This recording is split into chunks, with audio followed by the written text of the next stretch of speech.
Welcome back to the Better Men, Better Ball Player podcast. I'm your host, Trey Cobb. I want to thank you for joining us on our 127th episode of the podcast, where we had a chance to talk to Mark Gibbs. Coach Mark Gibbs is the head coach of the National Powerhouse program, St. John's College of DC. He has an overall nearly 80% winning record in his 17-year career. He has over 300 wins, doesn't even have 100 losses in 17 years, where he has been 13 20-win seasons. 6 of those seasons have been nationally ranked. He's been on the cover. St. John's has been on the cover of Baseball America. He sent 124 players to college from St. John's, 17 of which have been drafted or signed as free agents. Multiple conference tournaments, which he just won the day after we talked. It's pretty awesome. Again, just showing the kind of guy he is, just wanting to talk baseball when, we all know how it is at the end of that season and where we're at. And he just, after all, for winning his 8th conference title, he's won 3 other DC state titles. And the difference between the two of them is conferences. They play the conference schedule, as then also all the teams in DC also choose to play in a tournament. He's won that 3 different times. Many different Coach of the Year honors from Washington Post, his conference championship, USA Today, and the DC area Coaches Awards. So many different Coaches Awards, but just a tremendous, amazing guy. He's done some great work in the development area. Was a great player in his own right from George Mason, some time professionally. And a great guy. Really get a chance to just spend some great time. Had just a great baseball conversation. Touch base with multiple things. From the end, we're talking about base running, and to the beginning of talking about strength and how he's implementing strength in his program. But you can tell the guy eats, sleeps, and breathes St. John's. It's a part of who he is. It's part of the decision, how he chose to make when he was done playing. We touched base about him making that decision. And just had a great conversation. And that's really the whole goal. And we're fortunate that these guys want to share their conversations. And Coach Gibbs is a real guy. Like, he gave some real, just honest, truthful answers. And to listen to a guy of his magnitude, of his career, of his stature, and to touch base about his process and just hear the realness of the decisions and the things that he does. It's great. I think it's very valuable, and I'm blessed to be able to learn and share. And I'm really thankful for him that he's willing to do the same thing. So thankful for him and thankful for our sponsor as well, giving us a bigger platform. Netting Professionals. Netting Professionals are improving programs one facility at a time. Netting Professionals specialize in the design, fabrication, and installation of custom netting for backstops, batting cages, dugouts, scoreboards, BP screens, and ball carts. They also design and install digital graphic wall padding, the windscreen, turf protectors, dugout benches, dugout cubbies, and more. Netting Professionals continue to provide quality products and services to many recreation, high school, and college fields, facilities, and stadiums throughout the country. Contact them today at 844-620-2707 or info@nettingpros.com. Visit them online at www.nettingpros.com or check out Netting Pros on Twitter, Instagram, Facebook, and LinkedIn for all the latest products and projects. Big shout out to Netting Pros. Big shout out to Coach Gibbs. Enjoy it. Here he is, head coach at St. John's College and High School in D.C., Coach Mark Gibbs.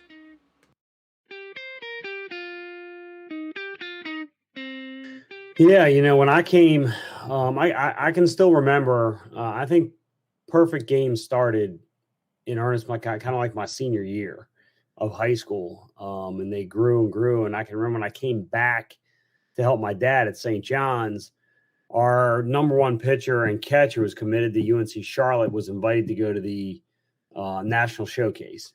And I had no idea what it was. I just knew that it was pretty limited to a certain amount of players. and only, I mean, you're talking, maybe 6 or 7 guys played quote unquote showcase baseball at that time. Everybody else played American Legion or played some local league here. And that was 2003. You're talking about by 2008, you had the establishment of, the continued establishment of the Dirtbags and the start of the Canes. And, I mean, that was 4 years, how quickly that turned. And I actually approached Montgomery County American Legion about having a St. John's team in the American Legion League. They said, unless you find an American Legion post, we cannot allow you to play in the league. So that didn't work out. But, I mean, I am stubborn in some ways about, what I think from an experience standpoint would be really good for, to have the kids go through.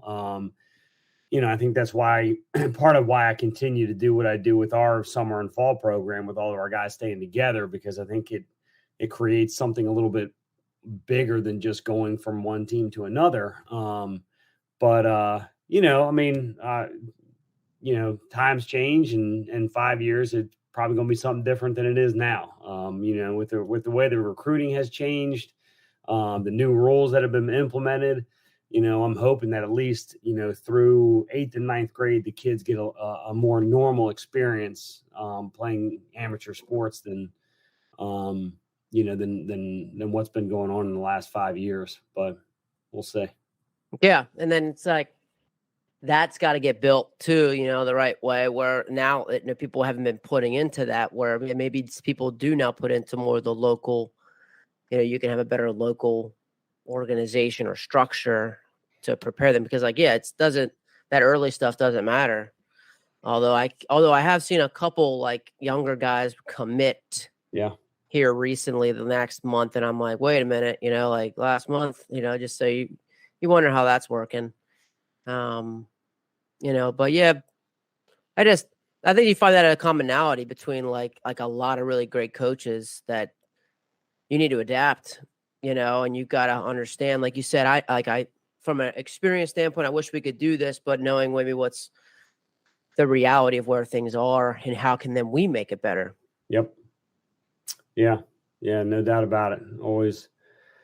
It's always the goal, right? Try to make it a little bit better each year and, adapt as much as you can. And then your dad, like, is that something that St. John's has always adopted, or is that something that you brought in when you took over, was keeping the guys together, putting them in the summer, like doing the summer fall stuff? Yeah. So, my dad was there. He came in my freshman year and he was there for 13 years. I mean, my family history at St. John's, my grandfather graduated in 1941. My great uncle graduated in 43. My dad in 1967. I think my grandmother's brother also graduated around the time of my grandfather, and then their kids also came through. And then, I had 2 cousins graduate from there, my brother in 92, me in 96. My nephew graduated in 2021. I have a nephew who will graduate next year. My son just started his freshman year. So, nice. There's a big family lineage at St. John's for our family. But when I came back, I just kind of watched. I would see the guys go away for the summer, and I started giving them lifting packets and workout packets, and here's the offensive stuff I want you to do. Here's the defensive stuff I want you to do, broken down by positions. And if you can't, working out individually is really hard. There are the amount of individual instruction that's available now is so much greater than it was when we were in high school. So you can find somebody for $100 an hour to hit you ground balls and work you out. I'm of the belief that you have to figure out how to do those things on your own as well. So I would see them go away for the summer and they'd come back, and it didn't seem like the 2.5 to 3 months was put to as good a use as I would have liked it to be. So, there wasn't really much happening on campus at St. John's during the summer. So I just started doing workouts in the summer, and I just started putting teams together with our guys. And, back then it was kind of loose where if you wanted to play, you play. If you didn't, you went off and did your own thing. And I did that from 2006, and I took over in 2000. I started in 2005. On 2007, I took it over. And about 2012 is kind of where it became part of the program. Like, hey, this is what we do. If you want to come to St. John's and play baseball, then this is going to be part of it. And it was explained to the parents up front. And, so it was kind of a gradual thing where I was like, okay, and what's happened is that the continuity that we've been able to achieve because the guys have stayed together during the summer and during the fall, I believe has produced, a lot of the results that we get in the spring. We added a strength coach and a full-time strength coach with the program in 2009, and he's been with us ever since. That's awesome. And he's with the guys, 4 days a week in the summer and 3 days a week, pretty much all year. And then travels with us during the season. And so we added a physical therapist in 2016. So it's continued to grow year to year. So I just love what your comment was like earlier, was like saying how you feel it's also bringing things that's bigger than baseball. Thought that was pretty awesome, and pretty awesome statement. And like, I even think about like a high school, like bringing on a strength coach. Is this just a guy that you just basically is like is he just like an assistant coach, or is it something that the school had brought on, or like, is this like, how'd you do that? So when I took over, when I came on full time on staff, we had a player come in. So I came in full time in 2004. In 2005, we had a player come in by the name of LJ Hose, and his dad had played college football, and I needed somebody to help me with the lifting, and he came in and he said, "Hey, coach, I'll help you in the weight room," and that helped me out because then I didn't have to be there the entire time. And he kind of ran the weight room for the 4 years that LJ was at school, and then when LJ left, obviously his dad wasn't going to be back on campus 3 or 4 times a week help running this thing. So we had another father who was kind of helping us out. And he said, "Hey, why don't we, kind of try to outsource this and bring in a group or a person?" And his name, the coach that was working at St. John's name is Dwayne Flowers. He had played football at the Naval Academy, and a buddy of his was working, had this strength coach by the name of Walt Klein. And we met with him that summer, and he kind of laid out his whole deal, what he does, how he does it.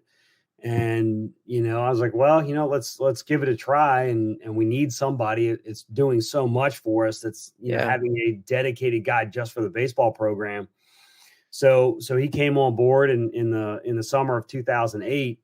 And, being here for that long, he's so much more than just a strength coach. He spends more time with the players than anybody but me, and he's given me a run for my money. So, the guys love him, and he's got such a passion for what he does, but he also has a passion for the program. And that's, when you're looking for, guys that are ingrained in your program, it's something you definitely need. But it's also something that I think for us gives us a massive leg up because of the consistency that we have throughout the course of the year. The relationship that I have with him to talk to him about what I'm seeing. The players can come in and talk to him about what I'm seeing, what they're seeing. So we're only, the only thing we're limited strength wise is by time and space. So never enough time and never enough space to get done what we need to get done. But no, he is our sports performance coach. It's not an assistant coach who does it. It is a dedicated sports performance coach. Awesome. And like, so you guys probably have in-season lists. Like, you're just lifting all year. You're lifting all the time. Yeah. Different phases of what guys need. Yep. So right now, since we finished this weekend, During the season, it's once a week, usually in the middle of the week, that we're in the weight room with him to maintain and get us through the year. We're playing 3 to 4 games a week, so it becomes really hard. And we're, our school, the kids that come to St. John's are from, 40 to 50 square miles. So, we have kids that are traveling, a long way to get to school. So you can't, even if you finish practice at 5:30, some nights they wouldn't get home till 8 if they went to the weight room. So, you're trying to maximize what you can do.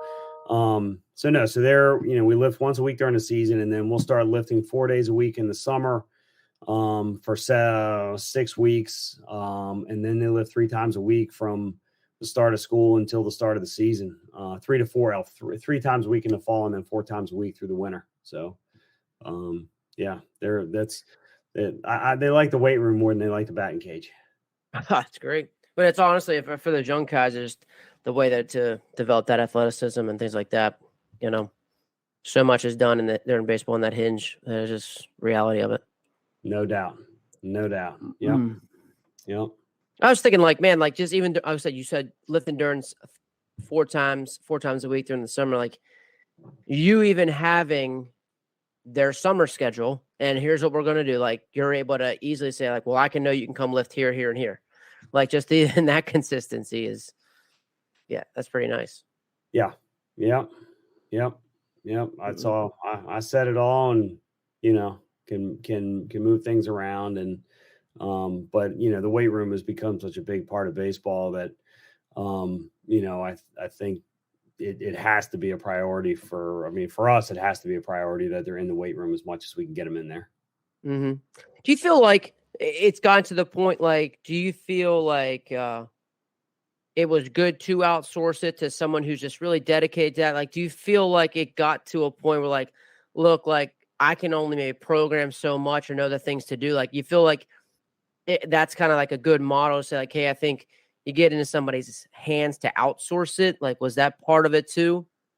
No doubt. I mean, the lifting that I did in high school, college, and professional baseball was very, there was no, I guess there was thought when we were in college as to the guy was telling us what to do, but it's what our players do in terms of how the lifts go throughout the course of the year is so beyond anything that I ever did. The type of lifts that they do, how much they do them, the weight that they do, how it scales up and down, when it scales up and down, how he can manipulate it for one group of players that have to go to a 5-day showcase versus a group of players that just go into a 2-day showcase the week leading up into it. Because, you've got 3 teams. So essentially a third of the team is doing one thing, a third of the team is doing another. And when you have, 50 guys down on the field, it makes it easier to be able to adjust. But you can also internally adjust if a single player has to go to a, to try out with Team USA, or to, we have a player that's going to go to the Breakthrough Series this year. So how do you adjust for that? So that's been the biggest advantage for our program, is that he can manipulate what we're doing throughout the course of the year to peak at certain times for the players to be ready when they really need to be ready. Yeah, super, super valuable, and even for you to, as a coach, and knowing the kind of standard that you have, it also freed you up to still be so much invested in the baseball side instead of having to dig into that sports performance.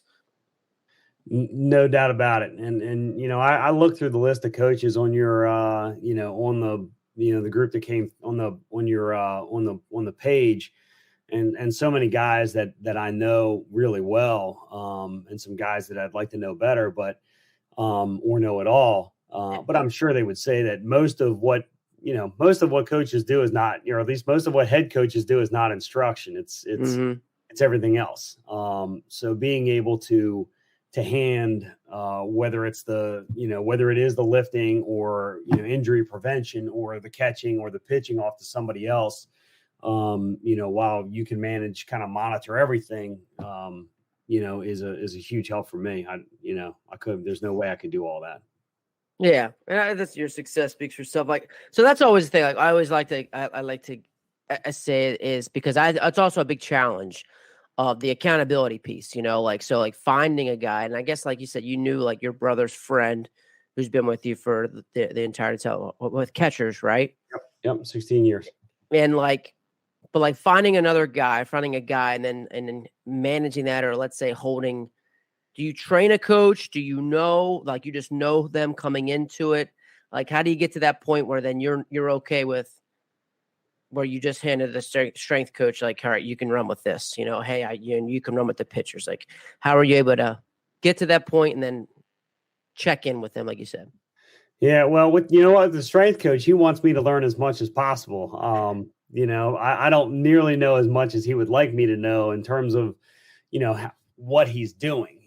He's trying to teach me what he's doing so that I understand how things are being run within the sports performance side of things. I will say that I have been extremely lucky with the people that we have brought into the program.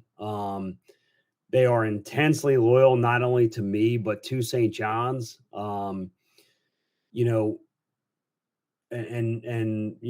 number one assistant's my dad. I mean, he, the first thing I would tell any young head coach is to find somebody who has significant experience to sit next to you, to be able to work through things with you, because a lot of what you're dealing with is not on the field. It's, having, how are you going to handle parents? How are you going to handle off the field issues?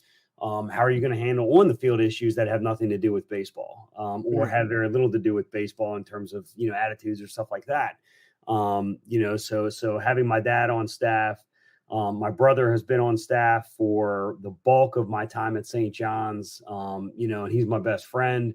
As I said, the catching coach I've known since I was, 8 or 9. We have another assistant named John Sidelau that I've known since I was in college. So over 20 years, I've known him. Our current pitching coach played at DeMatha, and then I coached him in summer baseball in the Cal Ripken League. And then after he finished playing, he went and coached at McNamara, which is another rival school in our conference, and then spent a couple years at DeMatha. And when our pitching coach moved on, I was able to finagle. He had, the whole staff at DeMatha had gotten let go at that time, so I was able to finagle and bring him to St. John's. But again, another guy that I've known for a long, long time. Our head JV coach played at St. John's for me, graduated in 2013. Our head freshman coach played for me and graduated in 2016. I've just been, even the assistants that we have, I've just been at the lower levels, just been so lucky with the people that I'm surrounded by, that, they all agree with the overall program philosophy of what we're doing. They know that I have their back with the decisions that they make. Everything is done a certain way. The JV and the freshman teams follow our practice model. Everybody does the exact same offense. Everybody does the exact same defense. All the same bunt coverages, all the same picks. Everything up and down the board is exactly the same. They all coach in the summer for the teams. I feel like, I don't have any problem going and telling, hey, what do you guys aren't handling the hitters. I'm just here, and if you need my help, come ask me, or I'll come tell you what I think. But I'm not going to talk to the hitters because I have you guys. With the pitching coach, we sit and we go down through everything. But at the end of the day, he's going to call pitches, and he's going to be in the bullpen with them, and I'm going to let him do his job, and that's kind of the way it is. And if you have good people and you trust them, then that's the only way to do it. Absolutely, man. It's good. It's great. Yeah, just and like we talked about, my buddy Greg Lemon, man. There's another one right there. So it's good people there, buddy. He so I coached against him when he was playing for the Bethesda Big Train. Oh yeah. Yeah, and what an absolute nightmare he was to coach against. And so he was at Salisbury with a guy by the name of Matt Peterson, who played at St. John's, who was one of the really, really good players that played for my dad. teammates at Salisbury. And when Matt Peterson graduated from Salisbury, he came back and started coaching at St. John's with me. And then, after Lem kind of circled around and landed in the area, he got involved with us. And, he coached in the summer and fall for, God, I want to say 4 years. It's always, I always hate when somebody calls me and says, Mark, we got to talk. Yeah. And at that point with Lem, it was, I'm moving to Germany. I'm like, I don't even understand what you're saying to me right now, man. Like, right. Right. But, what was great is he moved to Germany, and a bunch of the guys that he coached won on our team on our championship teams in 2017 and 18. And, I would get regular texts from him during the course of the seasons about what was happening and how the guys were doing and what was going on there, and immediately when he moved back, starts working winter camps again. He actually helped coach one of my son's 8th grade team. They were in 7th grade, just local MCBA stuff. But, I just been so lucky that, one of our former players played with him and he was in the air and he was looking to coach, and, we end up with him. And, I cannot say how lucky I am and how lucky our players are to be around this type of group day in and day out. But yeah, just it's crazy. It does. It makes a huge difference. And even honestly, like when you talk about the list that I've just been fortunate enough to share space with, like I am tonight with you, is like, I find a commonality of like that consistent staff, and where I think that in of itself is so what I feel like these programs make a big jump into, is where you got guys that just consistently were there. Like you've had is just, and even just how do you build, like, and I'm sure it's a really hard question, but like that consistency where like guys continue to do that, to show up, like how are you pouring into people, like, or like what makes like you to consistently show up? That's a good question. Well, one, having family do it is one thing. But that's a question I ask a lot, Yeah. Why, the catching coach I was talking about before, he lives in Southern Maryland. And, I think he gets up at like 4:00 so he can get on the road and get to work, to be at practice by 3. And he shows up once a week in the off season to work with the catchers. And, I don't know. That's a great question. And I'm sure they each have their own reasons, but we have great kids. We have great support from the administration, and, but I don't know. It is. I just think when you're like, like you said, when you're a young coach, like get an older guy, like thinking about that, like how do you gain, like, and even that, like from like you said, your advice to get a young coach to get an older guy's experience. How do, as a young coach, knowing that you got to remain consistent, to kind of get where you are.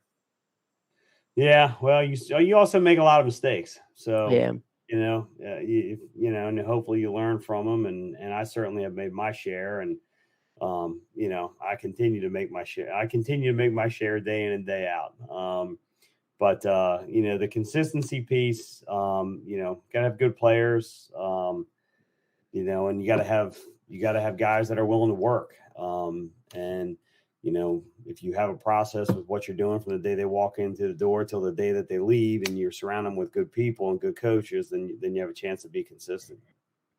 Yeah, going right.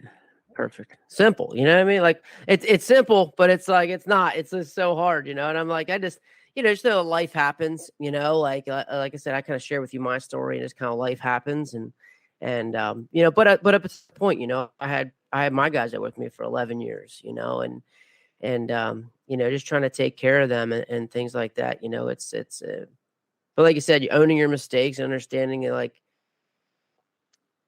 like you can just hear like how much ownership you have, like St. John's is just part of who you are, and you can really hear that.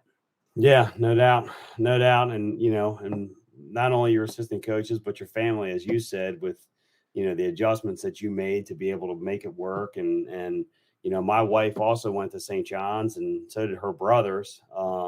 So I can remember being in, when my brother was a freshman at St. John's, going to basketball games and seeing her parents up in the stands watching the games.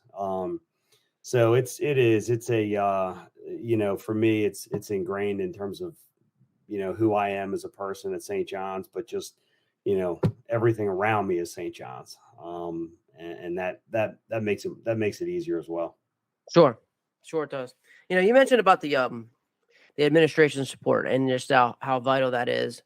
Has that always been there, or is that something that you've kind of had to, I guess, earn, or is that something you just knew from the get-go? You always had, your dad had it, and it's just kind of grown? I before I became the head coach, I got a job working in the development office. Okay. And in the development office, you work very closely to the president. We have a president-principal model, meaning the president kind of oversees, the principal runs the day-to-day operations of the school. The president oversees the school, oversees, the admissions, oversees the fundraising. So as a development officer, I have worked very close with both of the presidents that have been at St. John's. So I have been super lucky in that I'm not showing up, once every 6 months asking for something. Relationship that I have with the administration of St. John's goes deeper than just being a baseball coach, because I'm there every day. And I also think not being a teacher helps me out, because, it's a different dynamic as a teacher when you're talking to the principal or the president versus the development officer. So, I was just really lucky with that. And, my first athletic director was he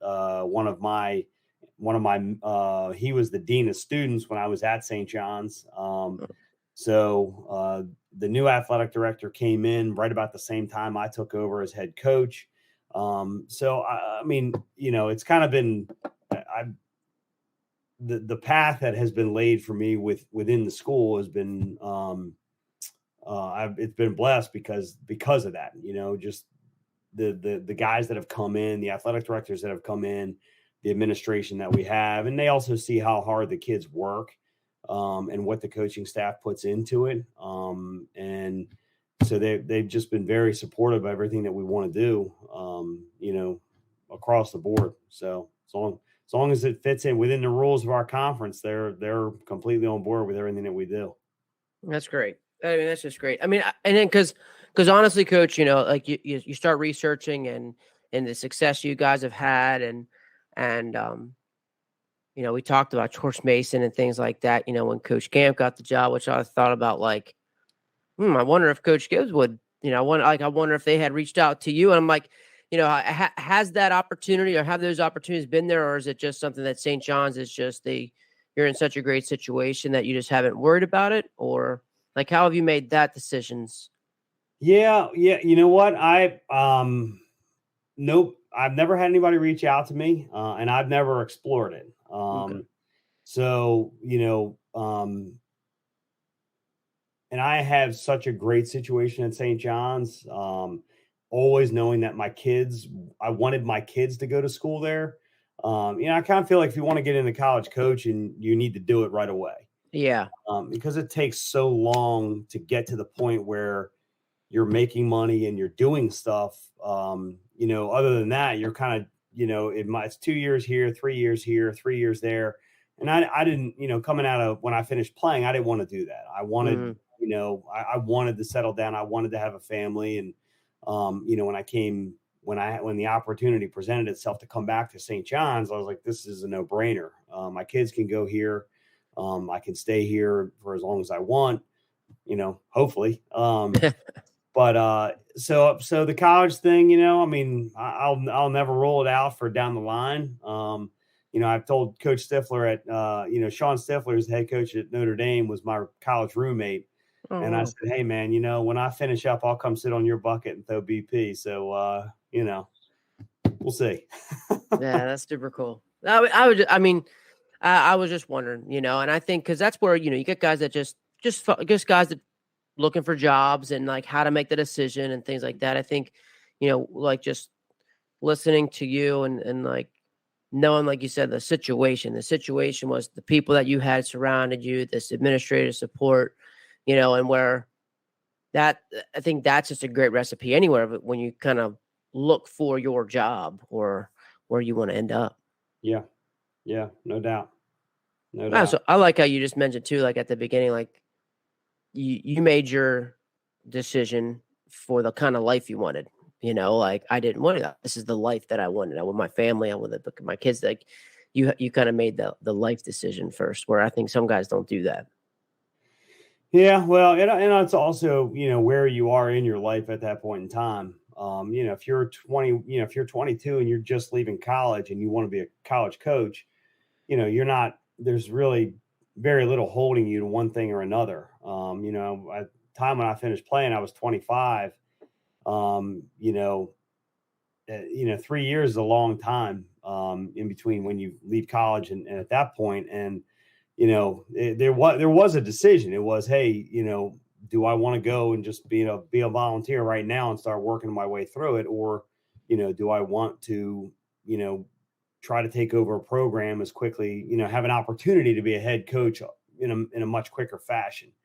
When with my dad, he was like, look, I'm not going to do this forever. He's a full-time zoning attorney. So, he was never going to be able to put the time in that I can, and that helped also. It's like, hey, you can, I'm not going to do this forever. You can come on board and be the assistant, and then you can take over when I decide I'm done.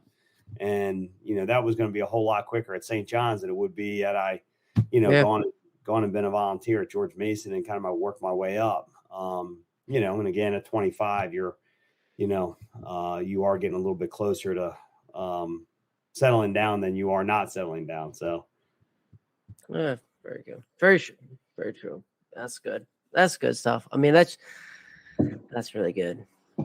I just, and it's like everybody, we're all making, everybody's making just different decisions at different parts of their life, and the game has changed even for me, and, and it changes all the time, like when that guy does possibly even lose his job, and like whatever, like he's going to have to make decisions there. So I just think that's so valuable, and hearing from perspectives is always valuable. Yeah. Very valuable for sure. And you've spoken to a lot of serious coaches. So, the perspective that you have now, talking to these guys, it's got to be, it's crazy to think, of all the guys that have been on this podcast and you've talked to about their careers and how they've moved forward. And, I know I saw you had Edwin Thompson on, recently. I don't know how long it was this year, I think. Yeah. It was a couple months. It was 2 months ago. And I've known Edwin since he was at Bates. Oh, wow. Nice. Yeah. So for a long time and I grew up a Georgetown basketball fan. So easy to do. Yeah. At that point. So, but it was, I knew when Georgetown hired him, it wasn't going to take long for him to turn that thing around. I mean, that guy's just incredible. Oh my gosh. Yeah. So here's a great question. Then when you saw him at Bates, did you know, like you said, what was it? Because like, I've got like I'll talk to my wife or anybody, like even after I have these conversations, I'm like, this was like, and most of the time it's always like that, but like, what was it with Coach Thompson that you're just like, wow, like this guy's got it? So we run when I stopped, my brother established a baseball camp company called Diamond Skills. He was playing, and when he was in professional baseball, he got hurt. So he had to figure out a way to make money during the summer. And he founded a camp company and ran baseball camps. And so, fast forward to 2006, and we established a winter high school showcase camp. And so, it was 4 weekends, and we would bring in as many college coaches as we could during those 4 weekends. Edwin stood out because, the day is long. We don't ask the college coaches to get in and throw BP or do flips or anything like that. We say, at that point they had to be instructors. We paid them as instructors, and they could do and go to any station that they wanted. but what stood out was how hard he worked at camp. He never stood in the same spot, and he was always moving around. One year, the camp got snowed out. He came in, and I think he was at Harvard at this time. He was at Harvard, and he said, "Look, I can't leave without getting something." So he came to my one of the other guys that worked at camp, picked him up. He came to my house. We made him breakfast, and we sat and we went through every single player at camp, so that he would leave with, okay, these are the guys that I need to go, that I need to whether I'm getting in touch with or follow back up with. Just his work ethic stood out, for me watching him. And, you see him go from Harvard to Duke to, Eastern Kentucky, then to Georgetown. Just, I never had a doubt that he was going to be a success as a coach because, he's a worker. He was going to get out there. He was going to recruit. He was not going to waste his time. And it didn't take him long at Georgetown to do what he's done. I hadn't made a splash, and I love his competitiveness too, man. And I guess that's part of being the worker. There's a part of you that's going to compete because you're trying to outwork somebody too. Yeah. Like I do, man. He's unbelievable. Been fortunate to get to know him for sure. Yeah, man. Yeah, Edwin, man, what a guy. I mean, I guess, man, have you been to see a game? Have you checked those guys out? I mean, you guys should be pretty close, right? It is. It's sad to say that I have not. And we do our fall inter squads. They used to play at Shirley Povich Stadium out in Bethesda, and we would do our fall. We played there every week in the fall. That's how close it is. But with my schedule and with family, I mean, I was lucky enough to get out to watch my nephew. VCU came to George Mason last spring, and I was lucky enough to get out to watch him play on a Sunday, and hang out with Coach Brown that day. And at that point, Sean Stifler was the coach of VCU, so I got to hang out with him a fair bit as well. But it is really hard to get out, and probably for me, one of my biggest regrets is that I haven't gotten to see our guys play in college as much as I would have liked. Watching them through high school and then getting to see them play 3 years after that, is something I would have liked to have done more. But you have to fit time in when fit things in when you have time. So yeah, and then you like in the fall, you say that, well, maybe the fall, but like the fall, you got fall ball and your fall training and things that you're doing. And and at the end of the day, like you got kids and you got family, and it's hard for sure. Try to see some of those fruits of your labors. No doubt about it. See how that development system's really working. Yeah. How do your kids like, so like, 'cause it's one of my best compliments. Like I can say, like, because that's what I loved about coaching, and I still do. And every time I have a practice, I want it to be the best practice. And how do your kids, what do they come back to? What do they come back saying about your practice when during like these college guys? Like, so like a college guy, when they play, like what have they say, Coach, like I was ready for my practice. I was ready for this college experience because of what we did here at St. John's? Well, I mean, I hope that they're being honest with me when they say that, I mean, I think that's, something that we take very seriously, is the preparation side of it. I mean, for me as a player, I was not physically gifted. I worked pretty hard to get to where I was. And so they do come back and say that and they say that about the entire situation, whether it's academically, environmentally, the way the school is, and baseball wise, that is one thing that they do come back and say, that they were very prepared to handle, what they faced in college. And I mean, Lord, for the longest time we lifted, and, it's like 3 to 4 days a week that we worked out before school.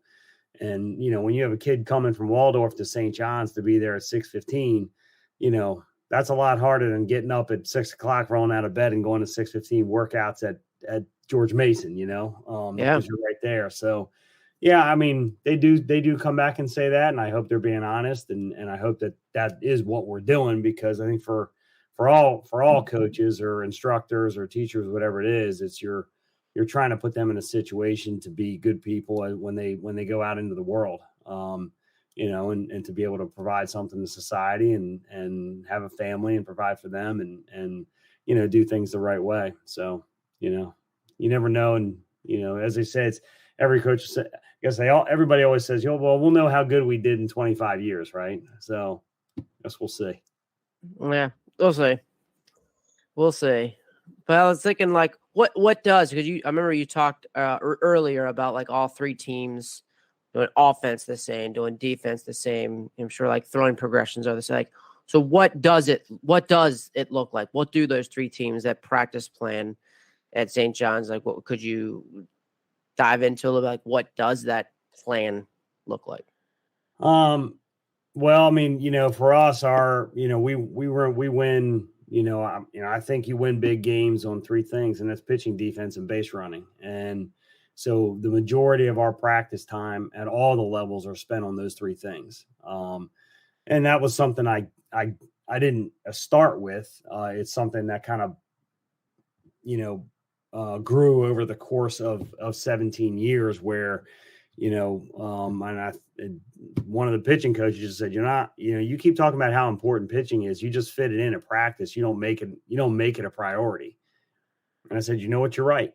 And so, the first hour and 20 minutes of practice is warm up, throwing, in our pitching work. And every single pitcher in our program, regardless of where they stand on the roster, gets pitching work every single day. And that's across the board at all three levels. And I think that is shown in the amount of, in the depth that we have within our pitching staff, that it's not just, our top three arms getting their work done. It is, it's everybody, and it's every day. Everybody's on a set schedule, and the schedule is the same all summer, all fall. And because the coaches are coaching all summer and all fall, it just leads right into the spring. Now, in the spring's a little bit different because it might shift with when you pitch, but yeah, so you warm up and you get your pitching work done, and then it's right into some sort of team defense, whether it's, what we're doing with our bunt defense or our picks or our first and thirds or PFPs or, whatever that is. And then, into for us, because, the way that the field is split, the JV and the freshman teams are on a smaller field, so they can't go full field like we can, but into a live team, O team D situation and pitting, one team against another, running through scenarios and situations. And then we always hit last, so that if, we don't get things done the way they need to get done, then the hitting gets cut out, or shortened. So, but that's the way it is at all three levels. Everybody follows the same schedule, and it's given to them. And as the JV coach that we have now has been with me. He's been a coach in our program since the year after he graduated from St. John. So, he's pretty good in running practices and knowing what needs to get done. And if everybody's doing the same thing, then it should be easier when they get to the varsity level to be able to do the right bunt coverage when we want to do it, and the right picks and that kind of stuff. So that's kind of the set of practice. How do you mix in? So let's say, for example, like typically you're doing live stuff at the end with defense and offense. Will you mix pitching into that? So let's say when a guy's throwing inter squad, just a totally separate day, and you're just going to inter squad right away, or will there be still like a live, possibly controlled inter squad that you would do at the end? Yeah, no. So if we do anything with live arms, it'll be done right at the beginning of practice, because that would be their pitching work for the day. Whether it's, part of their bullpen, they take So they have their bullpen at the end. They're going to throw 3 live hitters. So they finish in the bullpen and run on the field, and we set 3 live hitters in situations. And there might not be a full defense, but there's a live hitter, there's a catcher, and there's a first baseman, and they're working and holding runners and their picks and stuff. But no, our live team stuff, we have a turf field, so we don't have to worry about dragging or anything after we have done bunt defense or whatever it is. So no, we set we have 3 hack attacks. So we set one up on the field, and that's it. We can do, you can have 12 hitters go through each side on different situations. You can knock it out in a half hour and teach while it's happening. You can run the live offense, you can run live defense, you can manipulate situations. And so we just do it with the hack attack, and that way we know it's going to be a strike and something's going to happen. Oh yeah. And that velo, like I think there's something said about the velo at 60 feet 6 inches and not being at 30 feet, just like getting it on you. Like I just feel like there's something to that. I mean, especially just as a hitter, we get guys. I think just the tracking it is just there's just something a little bit to that. I agree 100%, man. It is adding the hack attacks into our hitting has been a game changer for us. And seeing significant velocity on a daily basis allows the guys to adjust a whole lot quicker in games. So we've been it's something we've added in heavy over the last 3 or 4 years. Yeah, like I feel like there's definitely been like a change where, like, I know from the start of my coaching, like 2001 was or 04, it was like, I'm not gonna, I'll throw, like I don't want it off the machine. But like now, I think there's been a change of like, look, they got to see it, and I think there's definitely been a change of using the machine. It's been okay to use the machine. Yeah, and the guys don't like it. They well, I don't know if they don't like it. They'd much rather face a BP arm just throwing it in there so they can blast away. But everybody's trying to get to the same spot and they have different opinions on how to get there. So for sure. Yeah, for sure. It's not easy. It's it because it's dirty. It's ugly. As Tyler Gillum would say, you got to train ugly. And a lot of times you're getting sawed off, and it's rough. And trying to teach that. But I love what you talked about. Like, man, like just giving guys 3 batters and part of their bullpen, and then you just so I'm just kind of seeing this right is like so like that guy who needs three or so live hitters, you would have the hack attack also next to them. So like as he's done, then you can get guys on the other side. No, this would all happen. So they'd go through their throw program. They'd play catch, and we'd start all of our bullpen work. Yeah, we have our bullpen situation. I think it's great. We have 2 bullpens on the home side, 2 bullpens on the away side. And then we have down on the field, we have 6 portable mounds. So when we have a heavy day of pitching, we just bring the portable mounds out and line them up. And so you can have 4 to 5 guys throwing at one time, getting everything done. And so no, they'll do whatever it is. So if their bullpen set is 25 pitches in the bullpen, and then at the end of their bullpen, they would throw 3 hitters where they're adjusting what they do within the set. So fastball, breakball, change, whatever it is. Instead of just doing it in the bullpen, they would go to the field and do it on the field to a live hitter. Love it. And we'd run, however many guys we need to run through that. Or if there's guys that need to see live arms as hitters, we would do that. No, that's all. No, that when we bring the hack attack out, it's just a hack attack. There's no. Yeah. That's at end of the practice segment you're talking about. Yeah. And then I was thinking, what would start, your center fielder that doesn't pitch, what's he doing that first hour when you're really focused on your pitching? Oh man, we go to the cage. We have a 75-foot cage and a 60-foot cage right next to the bullpens. So they go, we ended up with 28 guys on the roster this year, and I think 20 of them pitched. So there wasn't a lot of guys who were heading to the cages. Sure. But they go to the cages. We have 4 stations that are set up in the cages, and then they also jump in on the bullpens and track pitches. So We keep them busy as best as we can. And then, we can take the first baseman out and do some defensive stuff with them as well. But yeah, they're in the cages and you're talking, generally it's only, most of the pitching stuff we do that day, usually every day takes between 20 and 25 minutes. So, the guys that don't pitch get, 15 or 20 minutes more hitting, during the day and it helps them out as well. Yeah, for sure. Yeah, I was just wondering if it would just be like pitchers, you kind of, you can show up at 4 and everybody else shows up at 4:30 kind of deal, or like you said, yeah, it's just extra cage time. Yeah. So it's all depending on how. Yeah, it's a good way. You used to probably got another hack attack in there too. Oh yeah, cages. Yeah, no doubt. That's great stuff. Oh man, that's good. Oh hey, Chris, so especially as much as base running is a part of you, and I find it such a challenge. How do you make base running game-like? And like you said, making the situations game-like is creating more game-like situation within base running and what you're trying to teach. Oh man, I tell you, that is a great question. And, if I need to listen to more of your podcast, so I can figure that out.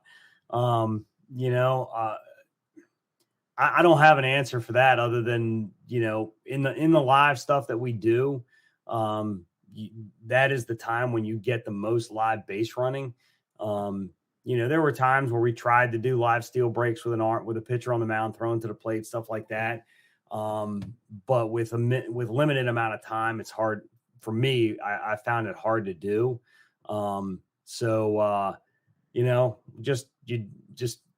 We do the best we can with when we segment out our base running, our steal breaks and that kind of stuff of having a live pitcher out there so that they get a live look with him.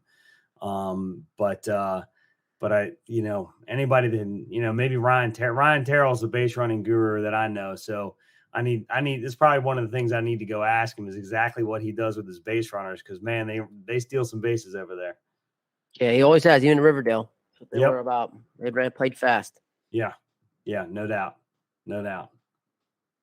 I do. I just find it, rather than the one guy sitting up there and you are working your breaks, it's like, how can we incorporate this a game where we can make it more alive and give them the green light, and at the same time, like we're kind of embracing and creating the culture of like them not being scared of making those jumps, and at the same time not being reckless. Like I'm just trying to find that, like how can we, because that's the thing with you, especially with young kids, and you're just trying to teach a steal is like them just picking up the cues and having the nuances of base running to see things that they can take a jump with. I think it's definitely learned.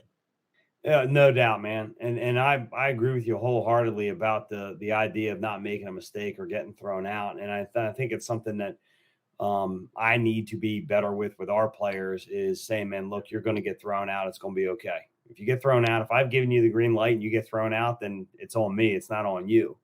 And it's something that we certainly have to get better with and something we spent a lot of time on this year with the guys, because I felt like we had a team that could really run this year. So, but I think that's spot on. And the best base running coaches have the most confident base runners because they're not worried about getting thrown out or getting yelled at if they get thrown out.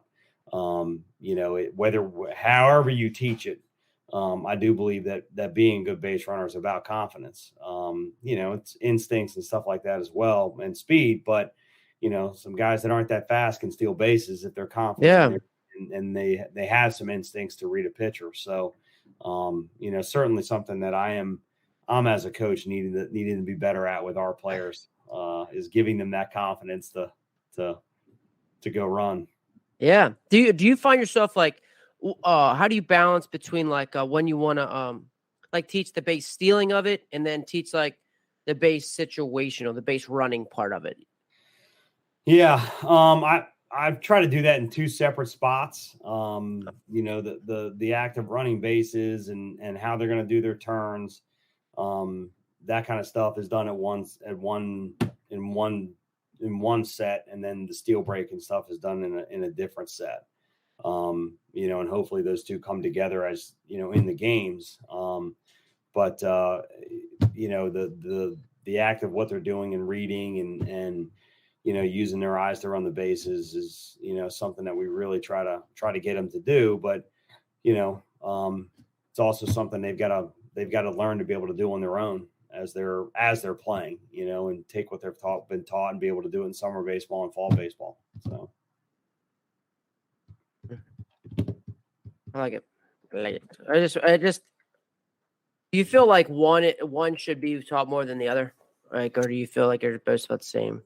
Well, I think every coach has what they want to do and how they want to do it. And, some coaches are really want to run and steal a lot of bases, and other coaches want to be able to go first to third. And, I think it depends on what your priorities are as a coach and as a program, and also what kind of players you have.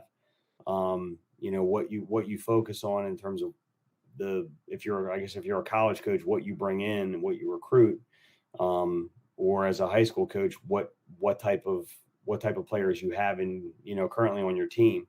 I think year to year, I some focused on some things more than others. I think this year we did the guys did a really good job running the bases, and we focused more on, hey man, we're gonna try to run. I don't want to bunt as much anymore. I want to run. If we get thrown out, we get thrown out. I don't want to give up any more outs. So that was the focus, a little bit more of a focus this year than it has been in the past for us. But I think they're both really important. I think it's the base running side of things. You're hoping kids are learning a lot of that stuff on the way up. Yeah. That's also becoming harder and harder now. But, so that when they get to high school, they have some idea of how to run the bases and how to play versus you having to teach them that stuff when they get there. And same thing for college coaches, I guess. They don't want to teach them how to take a turn at first base or go first to third. They hope they know that already. You do. You're hopeful. Oh man. I was just in terms of like stealing, like, have you is it all pretty standard? Have you got into like any kind of like the new school Tallarico, vault kind of jumps? Like, have you dived down into that rabbit hole at all? What's really funny is I about 3 weeks ago I bought Mike Roberts' book on base running. Yeah. So I'm going to read it, and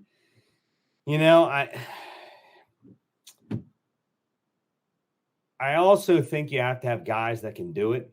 There are some teams that we play against that do it. I know the head coach at Colgan, Mike Colangelo, his guys do it, and man, we scrimmaged them earlier this year, and they just destroyed us with it. It was one of those things that kept me up at night figuring out, okay, well, if these guys can run all over us, and we pride ourselves on holding runners, I'm a middle guy. Nobody steals third base. That doesn't happen. Right. And he was doing it without any problem. So, it's something that we, if you're not looking at it, you're probably not, you're leaving something out of your arsenal. So it is something that we are going to look into. But it also is something you have to create time to teach. Right. It's not something you're going to put in, the kids are going to pick up. It's going to be something you're going to have to spend some time on it. And that's kind of where the priorities thing for me goes into it, is how much time do you have to put in an entirely new base running system versus what you've been doing and what the kids are kind of comfortable with. So, we'll see how it goes. But I'm excited to read the book. That's for sure. Yeah. Or even like you said, defending it, you could also find ways to defend it or possibly just counteract, what you're doing there with that as well. No doubt. Oh, that's cool. Yeah. Just wonder, especially like you said, you're just being just a base running guy. Yeah. Just was curious for sure, and it's just good even to hear like that process that went through your brain there as you're trying to make decisions for your program. Like, I just feel like people take that for granted, man, but it's serious. Like you filtered through that and you're thinking through that, and I think there's some real value to just even you hearing you say that, Coach, honestly, especially for like a guy like you. Like it's good. That's such a real answer. I really appreciate, you just sharing that, man. Like, it's just awesome. Yeah. Well, I haven't told Mike that yet, but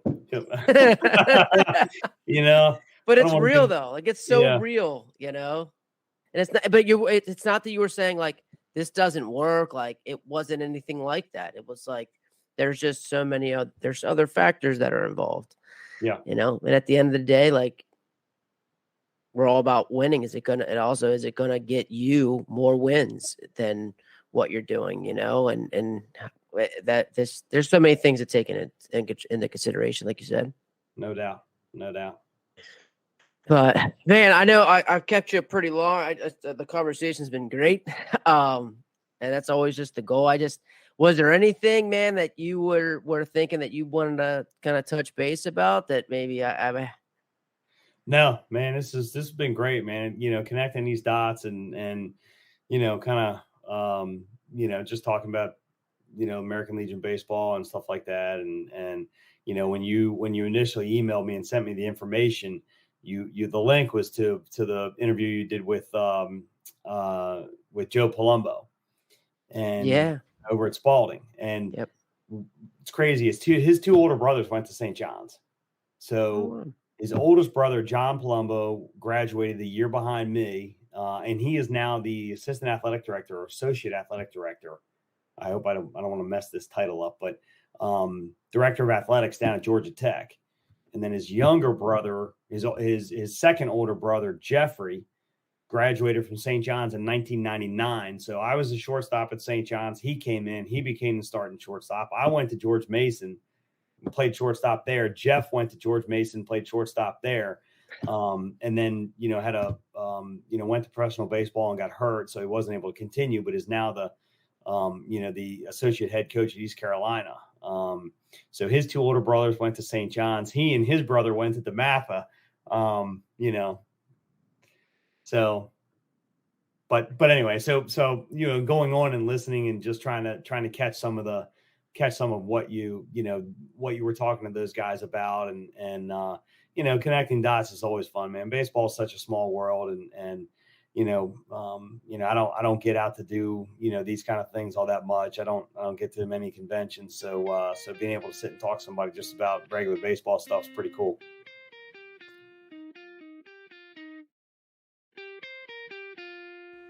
Thank you, Coach Gibbs, for that great information. It has been a pleasure. Thank you for being able to share, being honest, being real, and having a great conversation and being willing to share with many other people.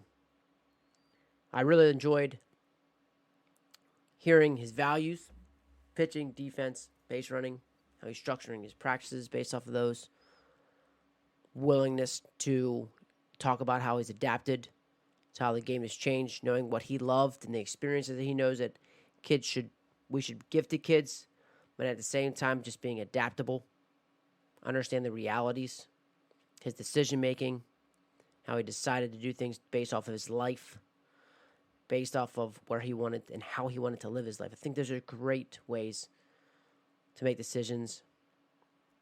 I appreciate him sharing those.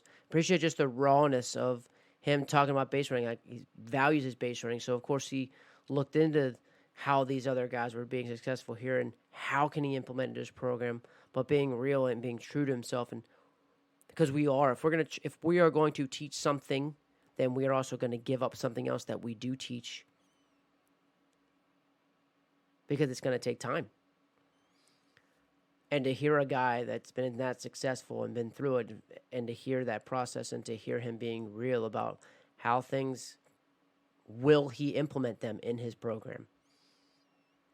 It's valuable. It's valuable for a young coach and anybody who's looking to do newer things to go through that kind of vetting system. So super cool. Really can't thank him enough. Thank our sponsors for giving us a bigger platform. Really appreciate those guys, Will Miner and the guys at Netting Pros. Most importantly, thank you guys for continuing to download and share. And it's a lot of fun. Really enjoy it, and I'm happy to do it. And can't wait to have another great baseball conversation. And until next time, keep getting better.